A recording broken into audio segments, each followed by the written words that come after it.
dari surat dinas. Nah, apa sih pengertian dari surat dinas?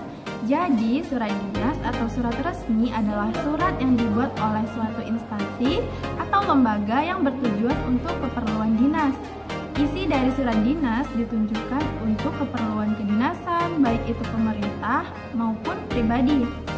Biasanya, isinya berupa urusan seperti penyampaian pengumuman, pemberian suatu izin, pemberian tugas, dan lain-lain.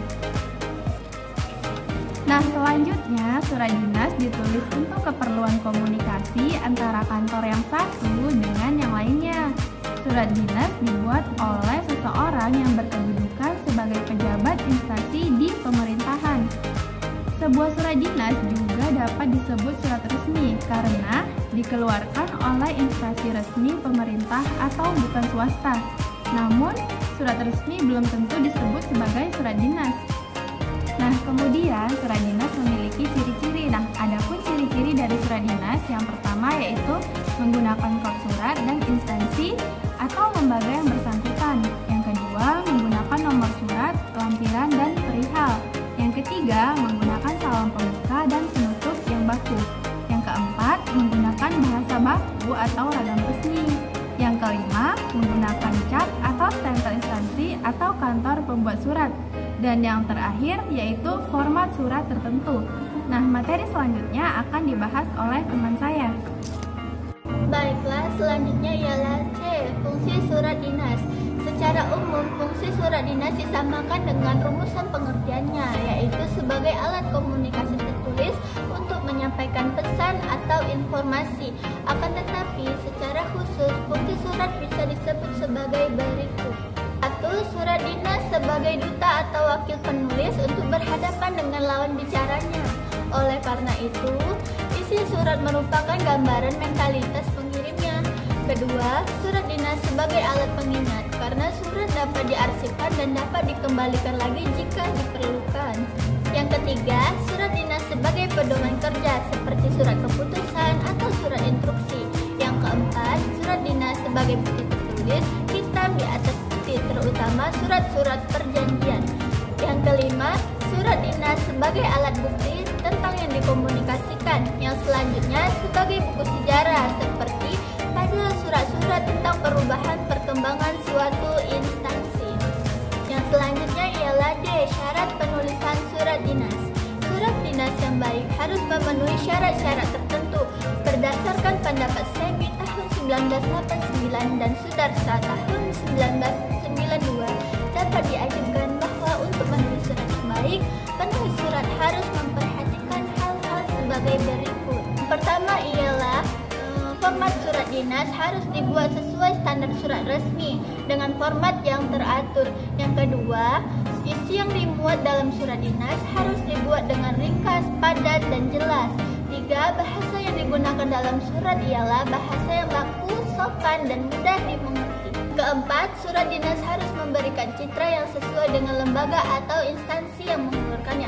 Dan yang kelima ialah format penulisan harus baik dan sesuai dengan format surat dinas. Baiklah, materi selanjutnya akan dibahas oleh teman saya.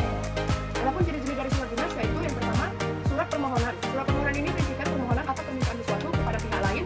Misalnya, permohonan kepada seseorang untuk menjadi pembicara dalam suatu seminar. Terus juga ada permohonan kepada pejabat untuk meresmikan suatu acara. Terus juga ada permohonan untuk menyebarkan suatu informasi. Dan juga ada permohonan izin, permohonan mutasi pindah tugas, dan permohonan peminjaman sesuatu.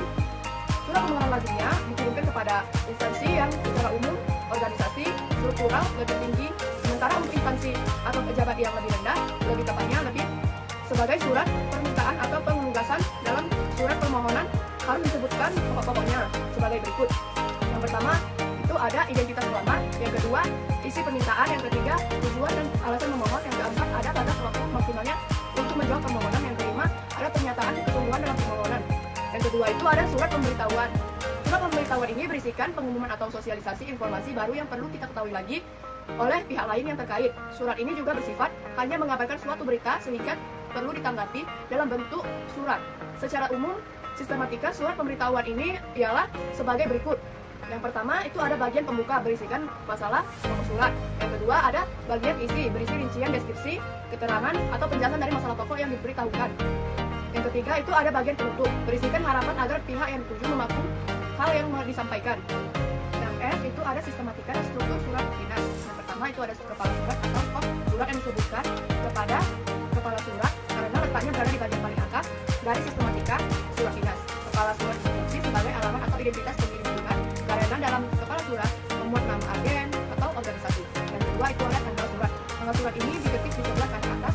Tanggal surat ditulis lengkap, yaitu ditulis dengan menggunakan angka sebelum tanggal tidak dicantumkan nama kota dan daerah karena sudah tercantum di dalam surat. Nama bulan ditulis dengan huruf secara lengkap. Yang ketiga itu ada nomor lampiran dan peringatan.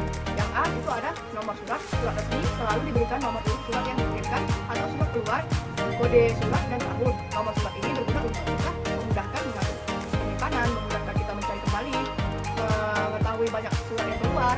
Yang B itu ada lampiran melampirkan, berarti memuat sesuatu yang lain. Pada lampiran dituliskan kepada lembar surat atau keterangan yang akan dilampirkannya. Yang C itu ada perihal menunjukkan isi atau inti surat secara singkat. Perihal berisikan topik sebuah surat seperti undangan atau permohonan surat edar. Yang keempat itu ada alamat surat. Ada dua macam alamat surat, yaitu alamat dalam pada helai pertama dan alamat luar pada amplop. Alamat surat merupakan penunjuk langsung bagi penerima surat. Yang kelima ada salam pembuka. Salam pembuka merupakan tanda hormat pengirim surat. Salam pembuka yang lazim digunakan yaitu ungkapan dengan hormat. Yang keenam itu ada isi surat mencangkup 3 bagian. Yang pertama itu ada paragraf pembuka, paragraf isi, paragraf penutup. Yang ketujuh itu ada kalimat penutup. Yang ke-8 ada salam penutup dan ke-9 ada tanda tangan. Yang 10 nama jelas atau penulis surat. Sekian akan dilanjutkan oleh teman saya. Selanjutnya ada penulisan surat dinas yang baik dan benar. Nah, surat yang baik dan benar adalah surat yang disusun dan ditulis mengikuti syarat-syarat, yaitu yang pertama tidak mengandung makna ganda. Lalu yang kedua, antara penerima dan pengirim memiliki maksud yang sama. Selanjutnya ada surat dinas yang baik dan benar itu bersifat sederhana. Kemudian tepat menggunakan kata dalam pemakaiannya. Lalu yang terakhir, tulisannya tersusun rapi dan berurutan. Lalu untuk bahasa yang digunakan pada surat dinas yaitu yang pertama menggunakan derajat yang sama. Lalu bahasanya harus tegas. Lalu yang ketiga mudah dipahami oleh pembaca.